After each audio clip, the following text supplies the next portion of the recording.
വെറുമൊരു സ്വപ്നത്തിന്റെ പിൻബലത്തിൽ താനെന്ന ജന്മത്തോട് തൻ്റെ മുത്തച്ഛൻ നടത്തിയ അതിക്രൂരതകൾ, ആ കഥകളെല്ലാം അറിഞ്ഞ സൈറസ് ഒരു പ്രതികാര നിർവഹണത്തിൽ നിന്നും പിന്നോട്ട് മാറുവാനും തയ്യാറായിരുന്നില്ല.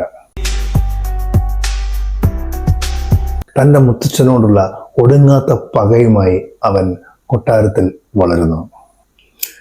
പ്രായപൂർത്തിയായപ്പോൾ അസ്താഗസിന്റെ മീഡിയൻ സാമ്രാജ്യം പിടിച്ചടക്കുവാൻ തന്നെ സൈറസ് ഉറപ്പിക്കുന്നു.